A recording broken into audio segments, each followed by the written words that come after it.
ഇന്ന് നമ്മളൊരു അച്ചാറിൻ്റെ റെസിപ്പി ആട്ടോ. അപ്പോൾ അതിൻ്റെ ഇടയിൽ എന്തിനാ ടി വി കാണിക്കുന്നതെന്നല്ലേ, ഞാൻ ഗുണ സിനിമ കണ്ടുകൊണ്ടിരിക്കുമ്പോഴാട്ടോ ഇവിടെ നമ്മൾ പ്രിപ്പറേഷൻ നടന്നുകൊണ്ടിരിക്കുന്നത് നമ്മുടെ അച്ചാറിനുള്ള.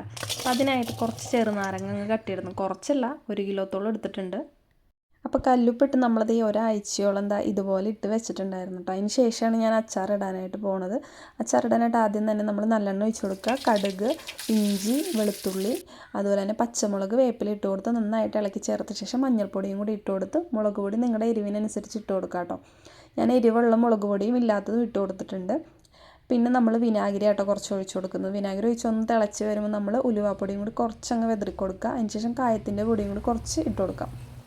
പിന്നെ നമ്മൾ നമ്മുടെ മെയിൻ സംഭവമായിട്ടുള്ള നാരങ്ങയും കൂടെ അതിലേക്ക് മിക്സ് ചെയ്തിട്ട് കൊടുത്തിട്ട് ഈത്തപ്പഴവും കൂടി ഇട്ട് കഴിഞ്ഞ് കഴിഞ്ഞാൽ സംഭവം പൊളിയായിട്ടുണ്ട്. പിന്നെ നമുക്ക് കുറച്ച് ചൂടുവെള്ളം വേണം കേട്ടോ, നല്ല തിളച്ച വെള്ളമായിരുന്നു കേട്ടോ.